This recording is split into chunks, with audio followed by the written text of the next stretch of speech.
eso, invito a que abras tu Biblia en el Evangelio de Mateo, el Evangelio de Juan.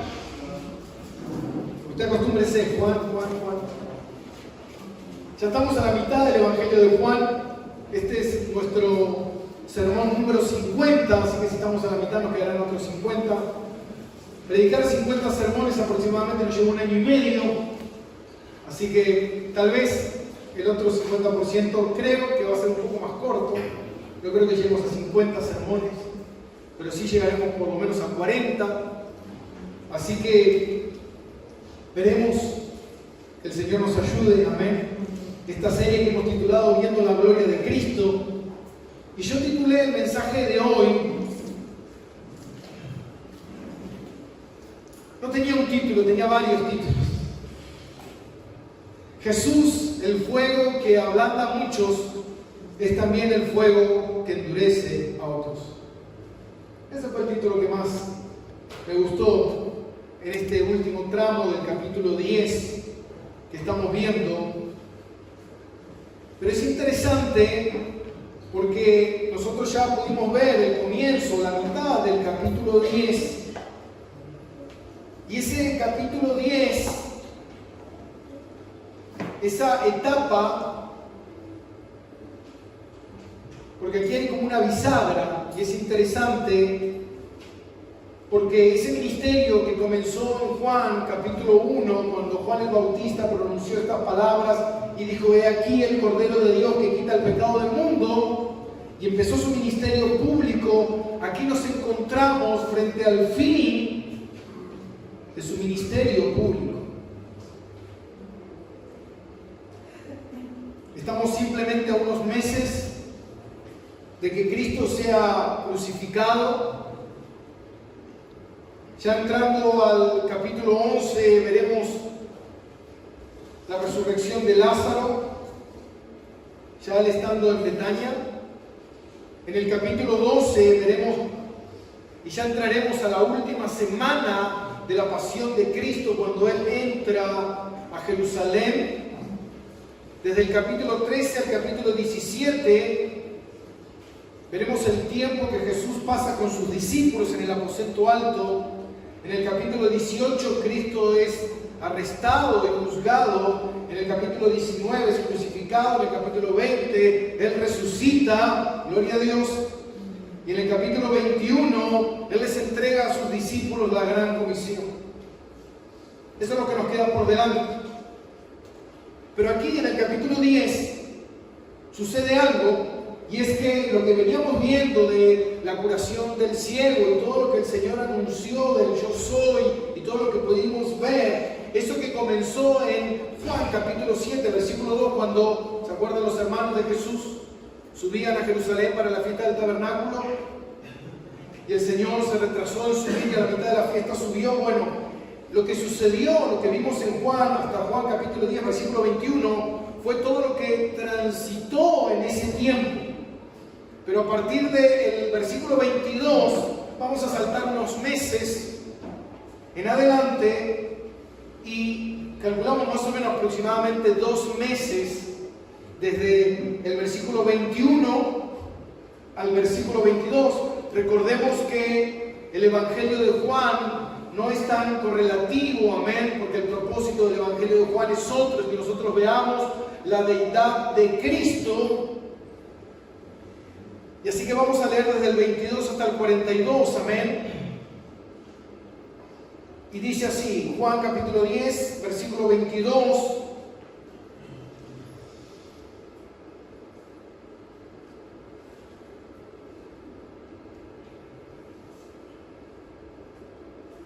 ¿Lo tienen?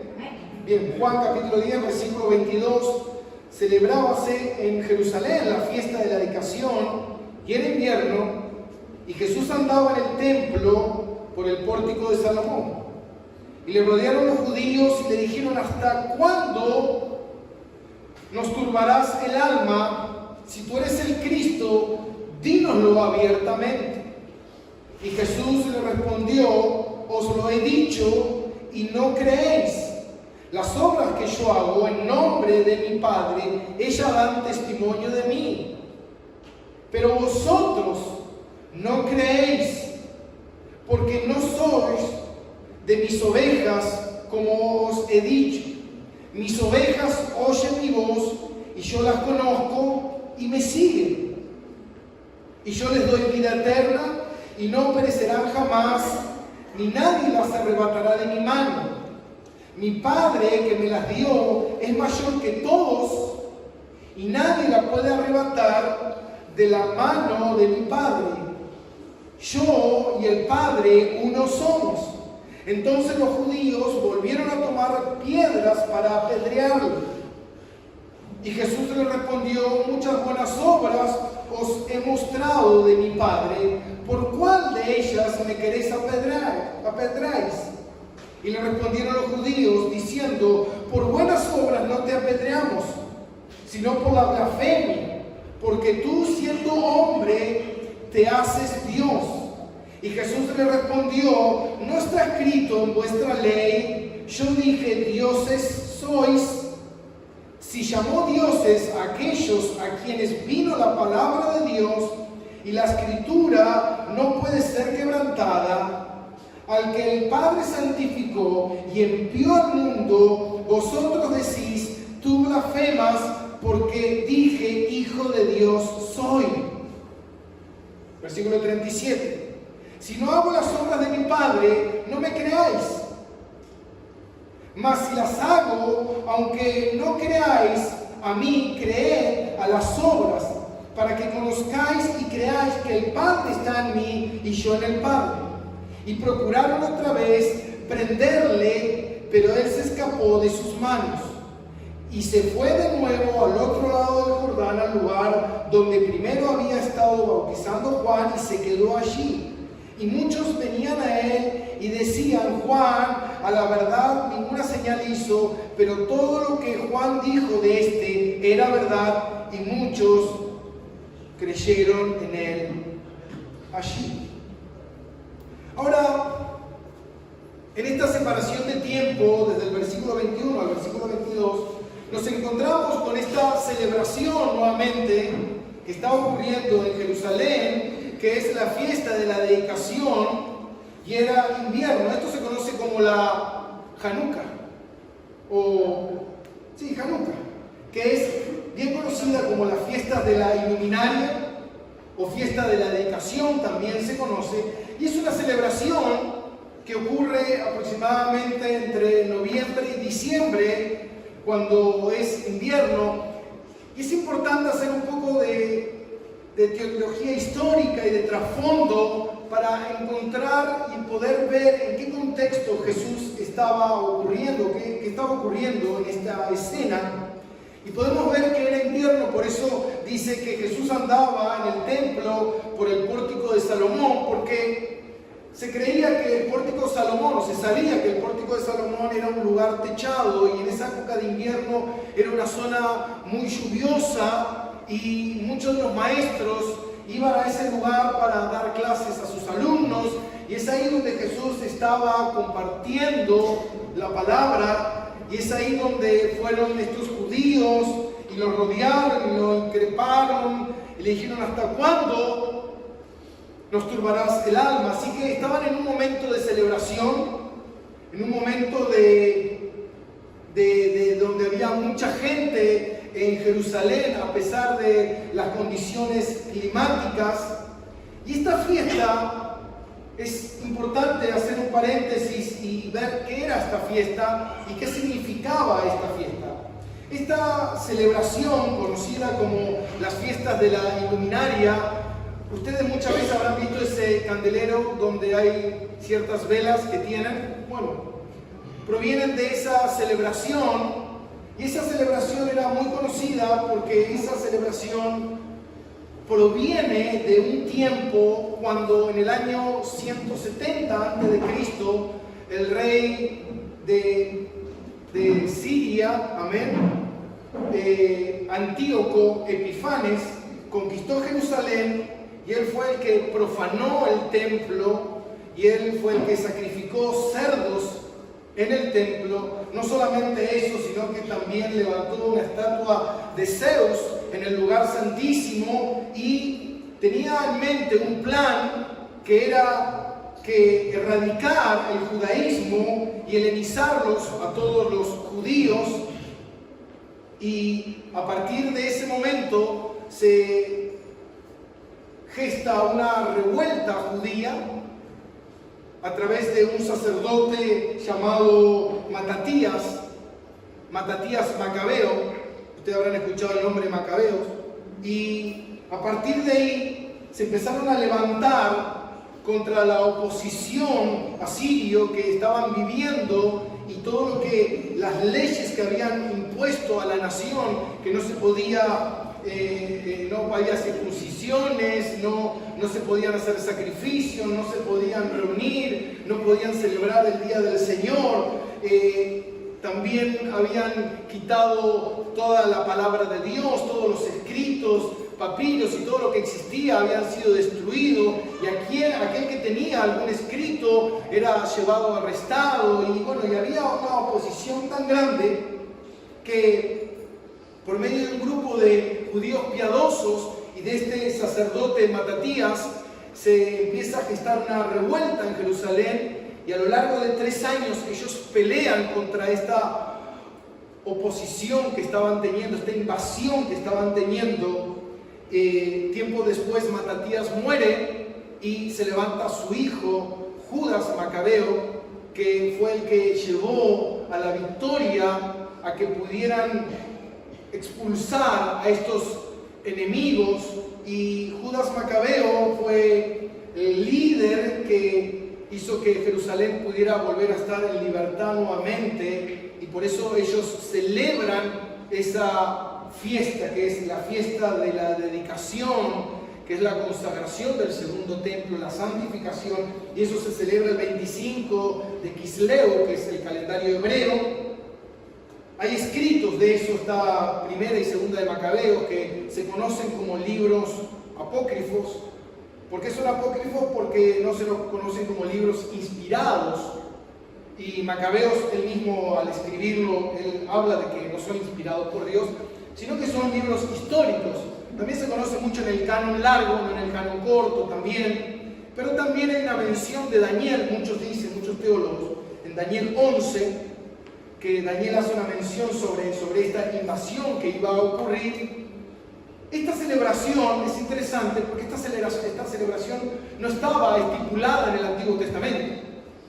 Es una celebración, obviamente, que se gesta mucho tiempo después. Recordemos que nosotros podemos ver que no hay escritos bíblicos específicos sobre este suceso, pero los judíos entendieron que fue una gran victoria y ellos celebran esa fiesta que ellos hacen. Este año se celebra más o menos entre el 14 y el 22 de diciembre, y los judíos lo utilizan para encender velas, para hacer regalos hasta el día de hoy. Pero algo que estuve investigando que es interesante es que esa liberación que ellos celebran de la invasión de los sirios y de este invasor Antíoco, que los invadió, es interesante porque después, cuando viene su liberación, parte de esa liberación viene porque ellos hacen un tratado o hacen una alianza con los romanos. Y después conocen la historia, ¿qué sucede? Esa alianza que ellos hacen con los romanos, después terminan siendo ellos invadidos por los romanos.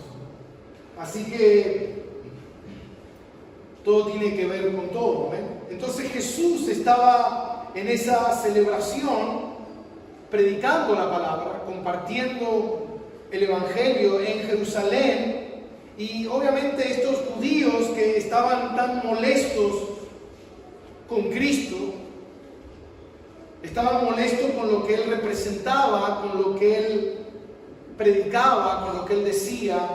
Por eso yo el título que le puse, Jesús es fuego, amén, y es aquel fuego que derrite a muchos que los convierte, pero también es un fuego que endurece a muchos otros cuando lo oyen.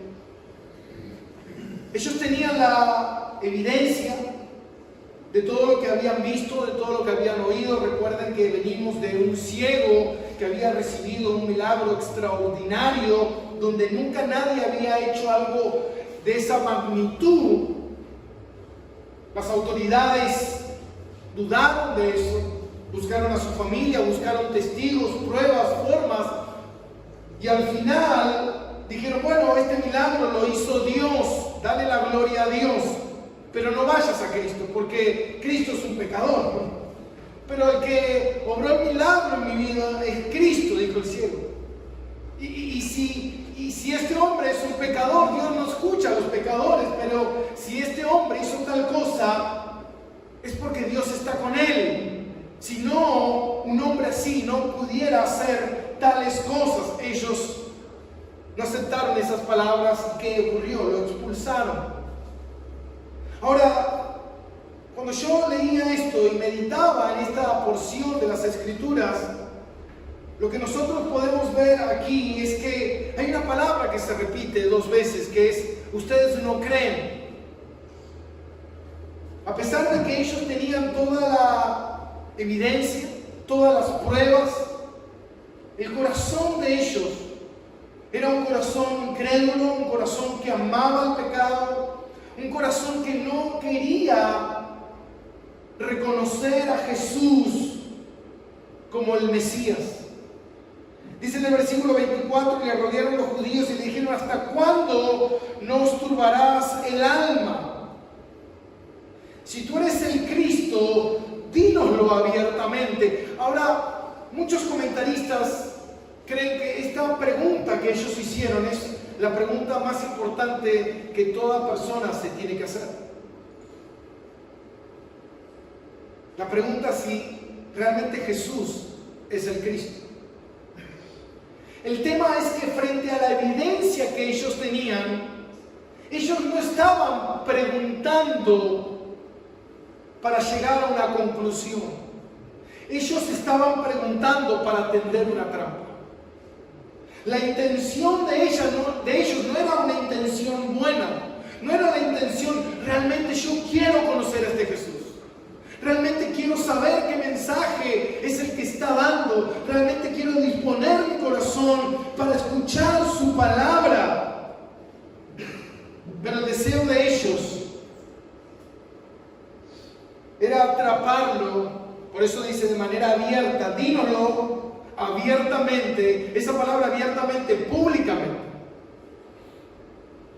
¿Por qué? Porque ellos no querían ser acusados de estar arrestando a un hombre que había personas que seguían y ser acusados de estar juzgando injustamente. Entonces, a Jesús decir que Él es el Cristo, ellos tenían pruebas o decir, este hombre se está haciendo pasar por hijo de Dios, y Cristo se lo dijo todo el tiempo. Por eso dice el versículo 25, Jesús le respondió, os lo he dicho.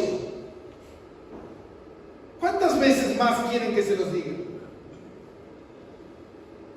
Pero ustedes no creen. Las obras que yo hago en nombre de mi Padre dan testimonio de mí. Las obras hablan. Hermano, cuando nosotros leemos las Escrituras y podemos ver el caminar de Cristo, podemos ver, como yo muchas veces le he dicho, si Jesús no es Dios, ¿quién es? ¿Es un loco? ¿Es un cuento de hada? Porque ¿saben qué? Muchos dicen es una historia. ¿Saben qué? No es una historia, Cristo es real. Bueno, lo que pasa es que la Biblia la escribieron los hombres. No, porque hay otros escritos que no son la Biblia, como Josefo, el historiador. Muchos hablan de Cristo, muchos hablan de Jesús que caminó en la tierra. La evidencia que tenemos de la palabra de Dios de Cristo es clara y es concisa. estaban viendo la evidencia, pero como dice la palabra, el que vean muertos resucitar, no creerán. Porque el deseo en su corazón era no creer. Ellos no querían creer. Como dice en Romanos capítulo 1, cambiaron la verdad por la mentira. La gente prefiere la mentira que me satisface, a la verdad de Dios. En el versículo 26, pero vosotros no creéis porque no sois de mis ovejas, como os he dicho. ¿Se acuerdan que ya habíamos hablado del pastor y de las ovejas y de las que son mías? Me obedecen, me siguen, dijo el Señor. Ahora, acá nos encontramos frente a la responsabilidad humana, frente a la perspectiva de la soberanía de Dios. ¿Qué quiero decir con esto?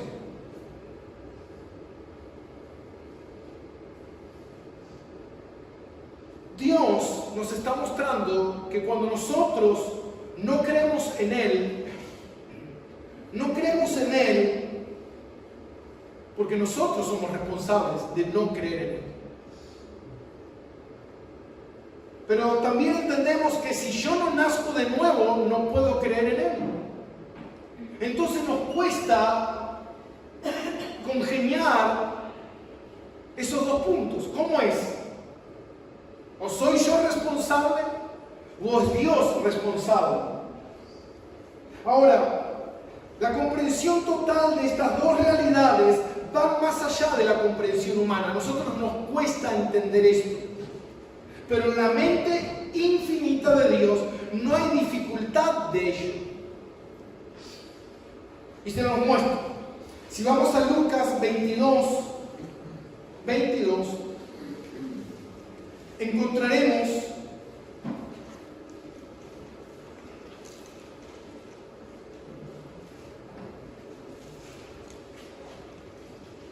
habla de la traición de Judas y dice: a la verdad el Hijo del Hombre va según lo que está determinado. Lo que le va a ocurrir a Cristo es según lo que el Padre ha dispuesto, ha determinado. Pero miren lo que dice más adelante. Pero hay de aquel hombre por quien es entregado. Entonces nos cuesta entender eso. ¿Cómo puede ser que Judas está determinado en la voluntad de Dios que va a entregar a Jesús? Entonces, ¿es voluntad de Dios o es decisión de Judas? Las dos cosas. Y eso es lo que nos cuesta a nosotros entender. Cuando nosotros rechazamos a Cristo, nosotros lo estamos haciendo voluntariamente. Pero Dios, amén, está establecido en la voluntad de Dios que nosotros le rechacemos. Aquellos que son salvos, está establecido que el Señor es el que los salva. Y aquellos que lo rechazan, está establecido, amén, como dice a Jacob, amén, a Esaú, aborrecido. Entonces nos cuesta a nosotros entender cómo estas dos cosas ocurren juntamente. La responsabilidad humana frente a los planes y los propósitos de Dios. Ahora, lo que Jesús les está diciendo es: ustedes no creen en mí porque ustedes no quieren creer en mí, y también ustedes no creen en mí porque no son mis ovejas. Ahora, si fueran mis ovejas, ustedes creerían en mí y me seguirían. Ahora, las ovejas del Señor son aquellas que creen en Él, son aquellas que le siguen al Señor, son aquellas que confían en el Señor. Por eso dice el versículo 28, y yo les doy vida eterna y no perecerán jamás, ni ninguna las arrebatará de mi mano. Mi Padre que me las dio es mayor que todo y nadie las puede arrebatar de la mano de mi Padre. Ahora, esta afirmación que Jesús está haciendo es interesante porque es la afirmación más fuerte y más clara dentro de las Escrituras sobre la absoluta seguridad de la salvación eterna de una persona. Nosotros al leer esto podemos entender claramente que el Señor es el que nos salva. Todos nosotros nos desviamos. Todos nosotros rechazamos a Cristo. Todos nosotros somos enemigos de Dios. Como le dijo Jesús a Nicodemo, si no nacieres de arriba, no tendrás parte en el reino de Dios. Ahora, ¿cómo ocurre esto, Señor? ¿Cómo ocurre esto? Esto ocurre en la voluntad de Dios. Esto ocurre en la gracia soberana del Señor. Que el Señor te escoge, el Señor te llama, el Señor te salva, el Señor te santifica, el Señor te sostiene, el Señor te preserva hasta el momento en que entres en gloria. Y esto es interesante, todo verdadero creyente está atado a estas realidades. ¿Y cuáles son estas realidades? Las realidades son que toda oveja, si es oveja, ¿tiene qué? Tiene un pastor. Y si tiene un pastor, ese pastor es el Señor. Y por ende, esa oveja no puede andar suelta en la vida. Eso es interesante. Fíjese bien. Y yo les doy vida eterna y no perecerán jamás, ni nadie las arrebatará de mi mano. ¿Dónde están esas ovejas? En las manos del Señor, en el cuidado del buen pastor. ¿Puede haber alguna oveja por ahí suelta en la vida? Diciendo, bueno, yo estoy medio apartado, yo soy una oveja distraída, yo soy una oveja que ando por ahí perdida en el mundo. Las ovejas son del Señor, el Señor es el pastor y el Señor las cuida. Presta atención porque aquí entramos en un tema muy interesante.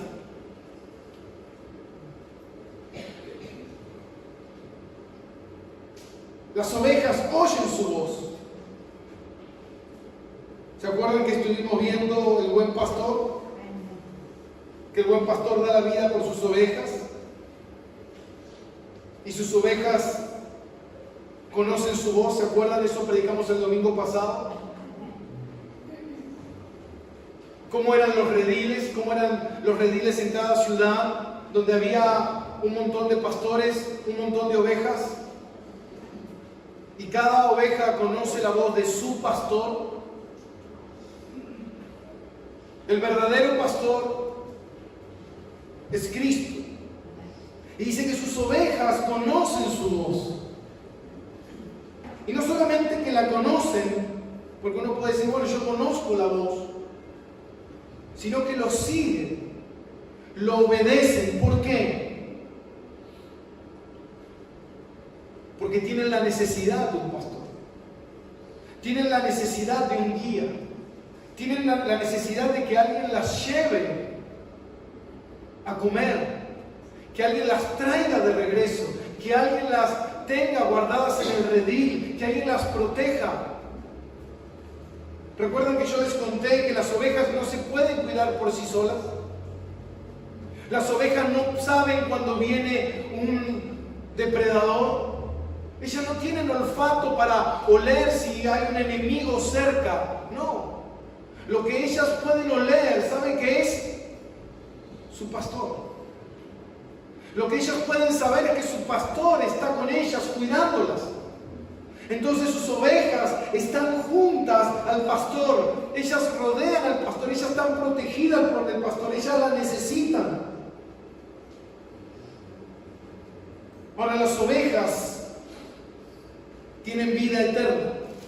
Dice Juan capítulo 6, versículo 39. Y esta es la voluntad del Padre,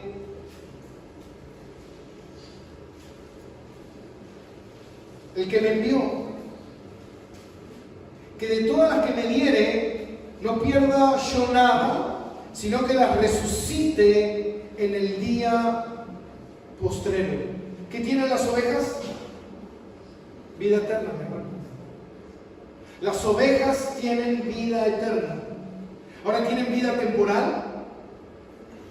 No, tienen vida eterna. ¿Y qué hicieron para obtener vida eterna? ¿Qué hace una oveja para obtener vida eterna? Nada. No hizo nada para obtener la salvación.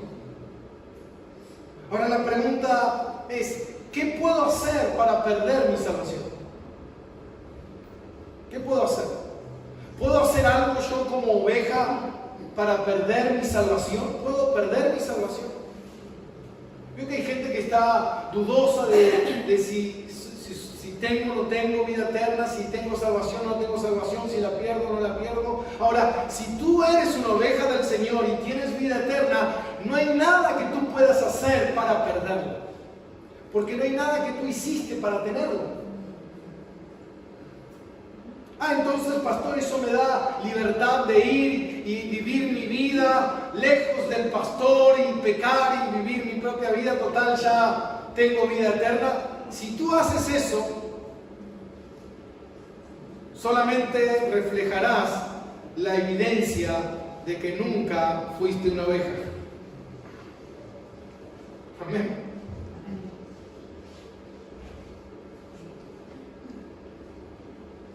Las ovejas, dice en el capítulo 10, versículo 5, mas al extraño no seguirán, sino huirán de él, porque no conocen la voz de los extraños. Esto es interesante. Las verdaderas ovejas no siguen a falsos pastores. Eso que estoy escuchando me suena raro, no me gusta mucho, no suena bien eso que estoy escuchando. Las verdaderas ovejas, ya era hora de levantarse.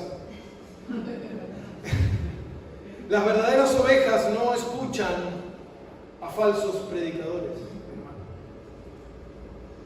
Las verdaderas ovejas saben que los verdaderos predicadores son siervos, son empleados del verdadero pastor. Y cuando tú hablas verdaderamente la palabra de Dios, sabes que estás escuchando la palabra de tu pastor. Amén. Y por último, las ovejas, dice el Señor, no solo están en mis manos, sino también están en las manos de mi Padre, que es mayor que todos. Y uno pudiera decir, bueno, es mayor que Cristo. No. Esa palabra todos, es todo lo creado, mi hermano. No hay nada creado que pueda atentar contra una oveja del Señor. No hay nada creado en este universo, no hay ningún ángel, ni el mismo diablo, porque a veces la gente cree que el diablo tiene poder, y realmente el diablo tiene poder y tiene fuerza, pero el diablo fue creado por Dios. Como decía Juan Calvino, el diablo es como un perro rabioso que quiere morderte, que quiere comerte, pero tiene una cadena atada a su cuello. Y esa cadena está en las manos del Dios Todopoderoso. Que el Señor lo dejará avanzar hasta donde Él le permita. Para enseñarnos, para edificarnos, para hacernos entender. ¿Se acuerdan cómo le pasó a Job? De oídas te conocía, pero después de todo el proceso que pasó Job, más mis ojos. A veces uno dice, ¿por qué estoy pasando lo que estoy pasando? Mira, la palabra de Dios en Romanos capítulo 8 dice, bienaventurados, amén. Porque los que aman a Dios, todas las cosas, ¿qué? Le ayudan para bien. Tú tienes que ser un hombre o una mujer feliz porque todo lo que te pasa, si tú eres un hijo de Dios, tú estás en las manos del Señor. La tormenta puede venir, la embarcación se puede mover, las olas pueden golpear tu bote, pero nunca se va a hundir, jamás. ¿Se acuerdan los discípulos? Jesús, ¿tú estás durmiendo? Y no puedes ver esta tormenta. Ahora, ¿qué hacía Jesús durmiendo en una barca? Mientras sus discípulos peleaban con la tormenta. Yo creo que Jesús durmiendo les estaba enseñando una lección. ¿Qué hace Jesús durmiendo y nosotros turbados? ¿Cómo está tu corazón hoy? ¿Está tranquilo? ¿Duermes en paz? ¿Descansas? ¿Puedes dormir la siesta? ¿Disfrutas de tu tiempo con Dios? ¿Disfrutas de tu familia? ¿Disfrutas de leer la palabra? ¿Disfrutas de poner la pava y tomar unos mates y escuchar alguna prédica de Roca Eterna? No, estoy turbado, mi corazón está agitado como esas tormentas. Descansa en el Señor. Venga a mí todo el que esté cargado y trabajado. Nosotros tenemos que saber que tenemos un pastor que nos cuida. Y no solamente estamos en las manos de Cristo, sino que también estamos en las manos de la Trinidad, mi hermano. El Padre es el que nos cuida, el Espíritu Santo mora en nosotros y nos preserva y nos ayuda y nos guía y nos mueve. ¡Wow! ¡Cuánta divinidad y gloria de Dios hay operando en la vida de los creyentes! Muchas veces cuando nos vemos envueltos en problemas, ¿cómo actuamos? Versículo 30, yo y el Padre uno somos. Esa palabra uno en el original hebreo es uno en esencia, no una persona, uno en esencia, uno, somos uno. Entonces los judíos volvieron a tomar piedras para apedrearle.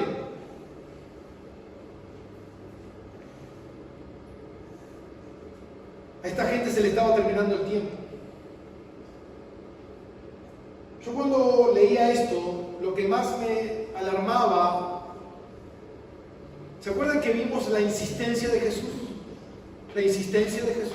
Y cuando ellos venían y lo hostigaban, y cuando venían y le preguntaba, Jesús no se callaba, Jesús les respondía, Jesús los evangelizaba, Jesús les mostraba el camino, Jesús les mostraba evidencia, Jesús les predicaba con paciencia. Cuando ellos le contestaban con hostilidad, Jesús les respondía con amabilidad. ¿Dónde está la cuarta vez que ellos quieren matarlo? En el Evangelio de Juan. Es la cuarta vez que quieren aniquilar a Cristo. Porque ellos querían apagar esa luz. Yo soy la luz del mundo. La luz que hace que algunos vengan hacia Él. Es la luz que otros aborrecen y huyen de esa luz porque no quieren la luz. querían tomar piedras para apedrearle. Y Jesús le respondió: muchas buenas obras os he mostrado de mi Padre. ¿Por cuál de aquellas me quieren apedrear?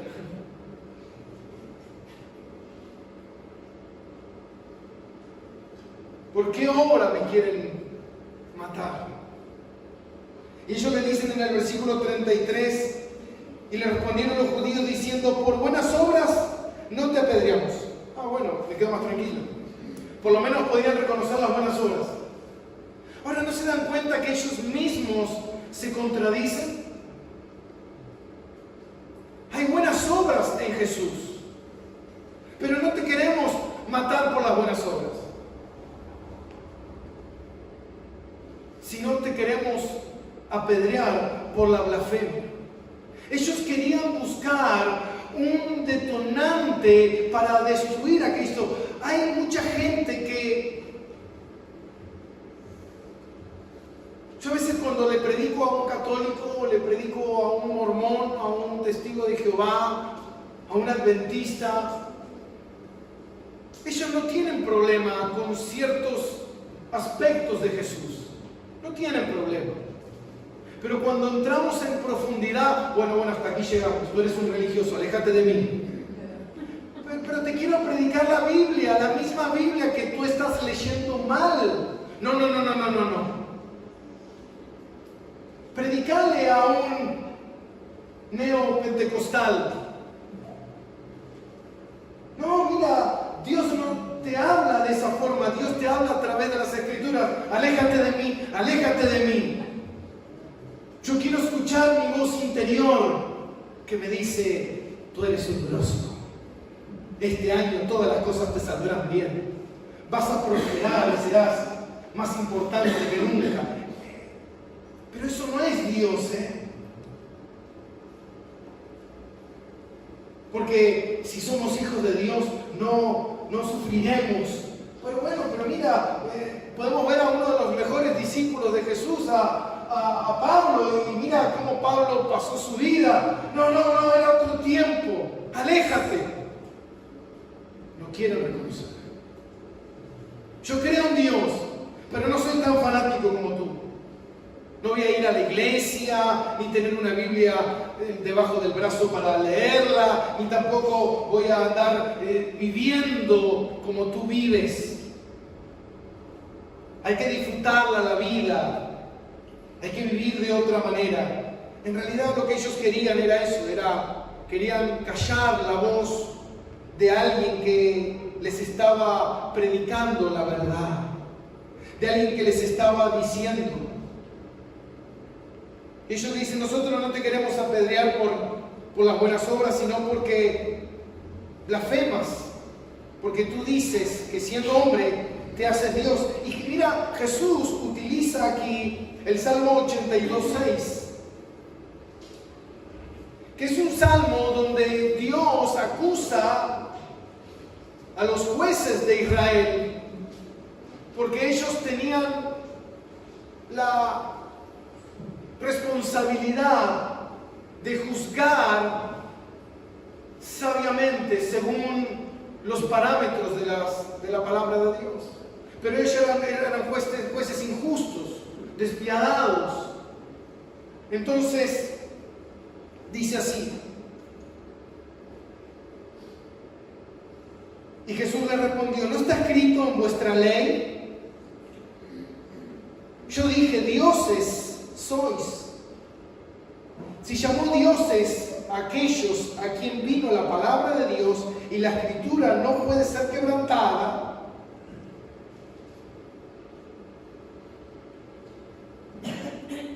al que el Padre santificó y envió al mundo, vosotros decís: tú blasfemas, porque dije: hijo de Dios soy. Ahora, lo que Jesús está diciendo es: Dios llamó a los malos jueces de Israel dioses. Y porque yo digo que soy hijo de Dios, a quien Dios envió, santificó y hizo todas estas buenas obras, me quieren apedrear.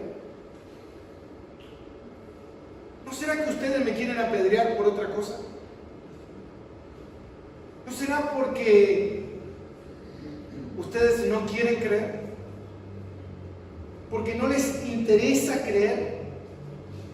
Por eso Jesús llega a esta conclusión y podemos ver este desenlace de todo esto que estaba sucediendo. Y Jesús le dice, si no hago las obras de mi Padre, no me creáis. Está bien, no crean en mí. No creas. Si no hay evidencia, no creas. Si no estás viendo que esto es real, no creas. Si todo lo que vieron, no crean. Más, dice el versículo 38, si las hago, aunque no me creáis a mí, creed a las obras, para que conozcáis y creáis que el Padre está en mí y yo en el Padre. Las obras, por sus frutos los conoceréis.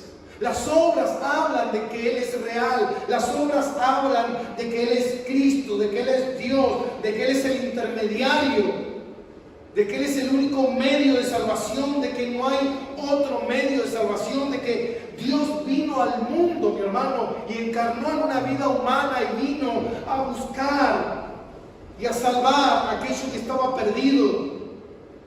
Versículo 39, procuraron otra vez prenderle, pero él se escapó de sus manos. No era el tiempo todavía, faltaban unos meses. Y ya lo veremos más adelante. La dureza, la hostilidad, el corazón. Y esto es interesante,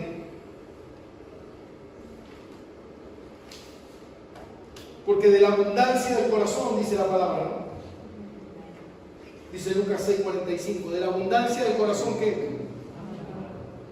¿Por qué hablaban de esa manera ellos? ¿Por qué aquellos discípulos cuando le predicaron o Cristo se presentó frente a ellos, su corazón se derretía al escuchar la palabra de Jesús y corrían tras Él y dejaban todo y le seguían? Porque eran sus ovejas. Pero estos estaban hablando de lo que salía de su corazón. Y se fue de nuevo, versículo 40, al otro lado del Jordán, al lugar donde primero había estado bautizando Juan, y se quedó allí. Y muchos venían a él y decían, Juan, a la verdad, ninguna señal hizo. Ninguna señal hizo. Y creían que él era profeta. Jesús hacía miles de señales y no creían que Él era el Hijo de Dios. Pero todo lo que Juan dijo de este era verdad y muchos creyeron en Él allí. Muchos creyeron en Él y muchos otros no creyeron en Él. Ahora, y con esto quiero cerrar, con una reflexión que podamos por un momento meditar en esto. Hay mucha gente que dice, yo no tengo problema con la iglesia. Yo no tengo problema con la Biblia, con escuchar un mensaje. Yo no tengo problema de juntarme con cristianos maduros. Yo tampoco tengo problema de hablar de Dios y decir que Dios existe. Yo no tengo problema de compartir evidencia de que soy cristiano. Pero en realidad no lo hago. ¿Y por qué no lo hago?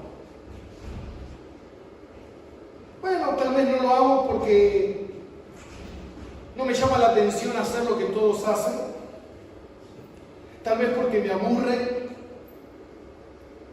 Tal vez porque no lo entiendo del todo bien. Tal vez porque estoy en ciertas dudas. Pero dice la palabra de Dios en Juan 3:20.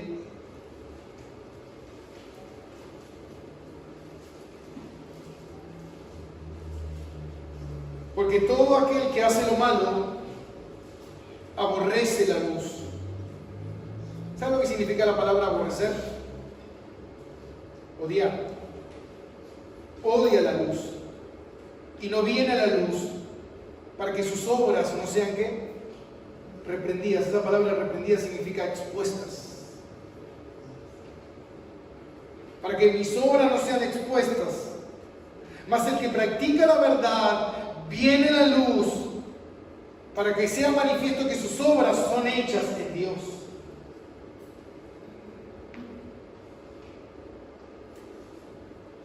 Lo que nosotros hablamos, lo que nosotros vivimos, lo que nosotros hacemos, es un reflejo de lo que realmente somos.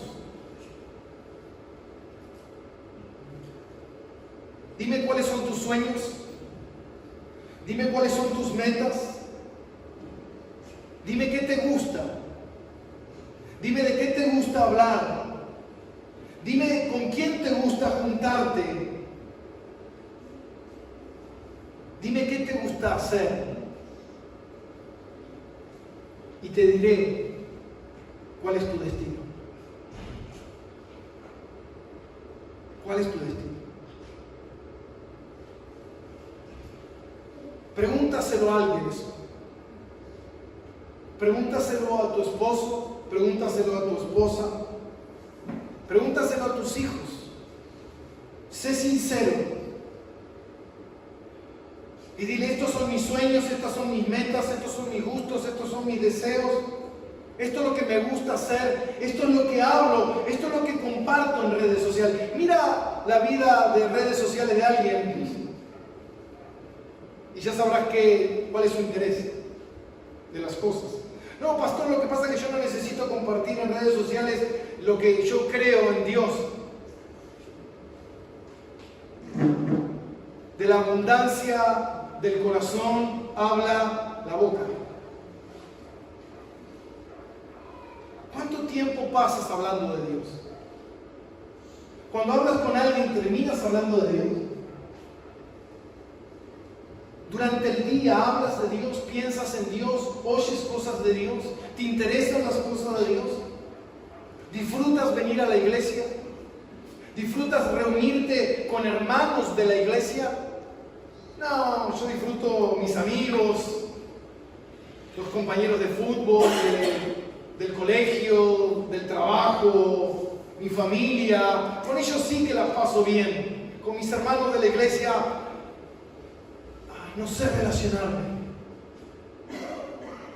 No sé qué hablar, no sé qué decir, no sé cómo entablar una relación. Pero sí con la gente del mundo.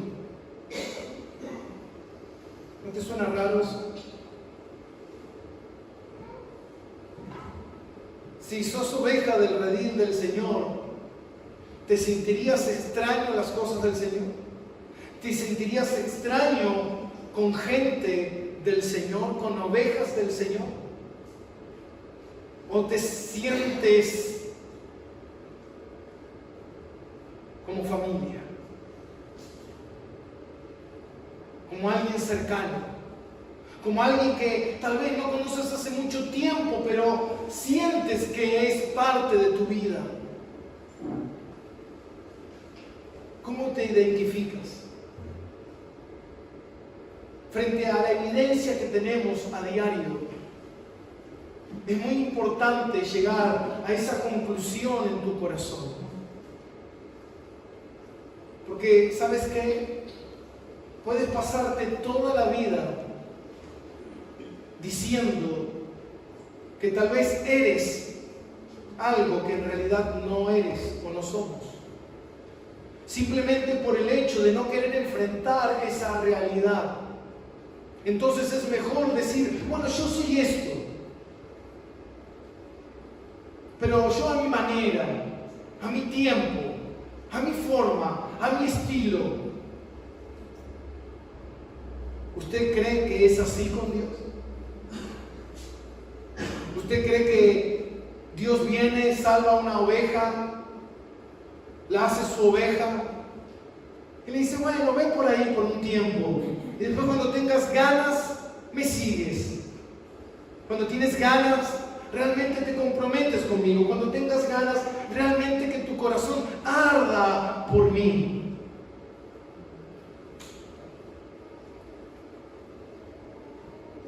O tu corazón está ardiendo hoy por Dios.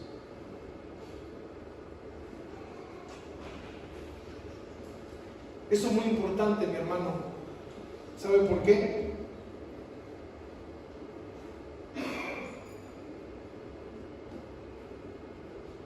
Porque en realidad nosotros no sabemos cuánto tiempo nos queda. Y lo más triste de esta gente es que Cristo estaba frente a ellos. Y ellos una y otra y otra y otra vez, incansablemente, rechazaron a Cristo. Nosotros podemos pasarnos toda la vida rechazando a Cristo. Toda la vida.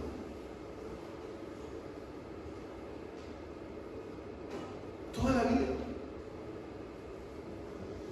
Yo recuerdo un testimonio que una vez contó Paul Washer, que muchos lo habrán escuchado en las redes sociales.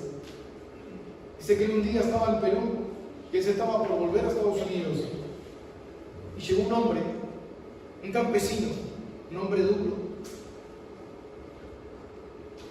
a hablar con él. Dijo: necesito hablar contigo. Dijo: me diagnosticaron cáncer y me dijeron que me queda poco tiempo de vida. Toda mi vida tuve la Biblia, pero jamás en mi vida le presté atención. Nunca pensé que verdaderamente era importante, y ahora, frente a este escenario, me doy cuenta de algo: que si mañana me muero, yo no voy con Dios. Fue sincero. Y Paul dice: yo cancelé mi viaje y yo le dije: yo me quedaré y no me iré hasta que tú te conviertas o te mueres. Dice que todos los días iba este hombre y él le predicaba y leían juntos las escrituras y oraban, y Paul lo miraba y le decía: ¿y pasó algo? No. Ven mañana. Y al otro día iba de vuelta y leía las escrituras y él oraba y le decía: ¿y?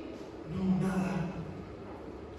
Y así estuvieron día tras día, día tras día, día tras día, hasta que un día, mientras estaban leyendo la palabra del Señor, este hombre se quebró y su mundo se dio vuelta, todo se puso pata para arriba, y en ese momento le dijo: ahora sí, he nacido de nuevo. Dios se hizo real en mi vida. Ya no es de oídas, ya mis ojos pueden verle. Y Paul dice: al tiempo este hombre murió, pero yo estoy feliz que dentro de un tiempo nos volveremos a encontrar en la presencia del Señor. Hermano, esa es la realidad de la vida.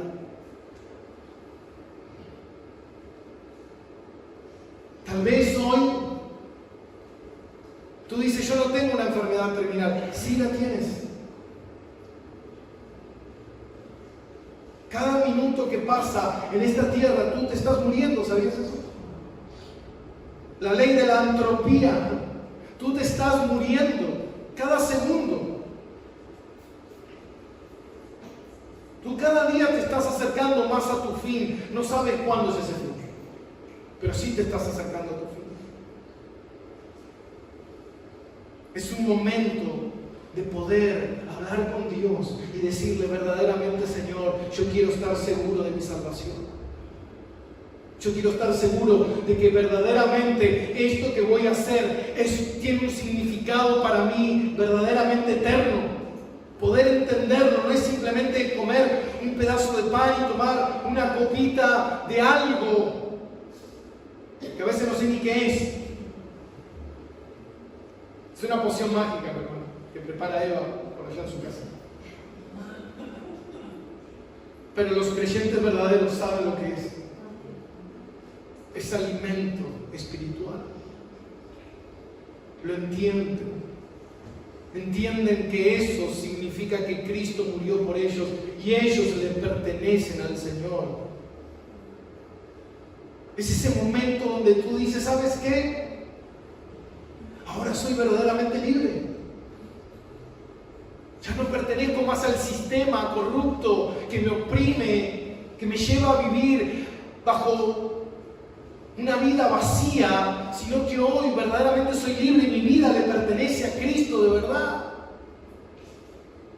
Hermano, ser cristiano no es ser esclavo, ser cristiano es ser libre. Porque muchos creen que ser cristiano es ser esclavo. Estás confundido. Esclavo es alguien que no es cristiano. Ser cristiano es ser libre. Ser libre del Señor. Pero viven como una vida media esclava. En realidad somos esclavos de Cristo, pero somos libres. Y lo hacemos con libertad y con gozo, porque realmente nos encanta vivir para Cristo. Lo disfrutamos vivir para Cristo, anhelamos vivir para Cristo y no entendemos otra cosa y no podemos seguir otro estilo, otra voz, otra persona que no sea a nuestro buen pastor.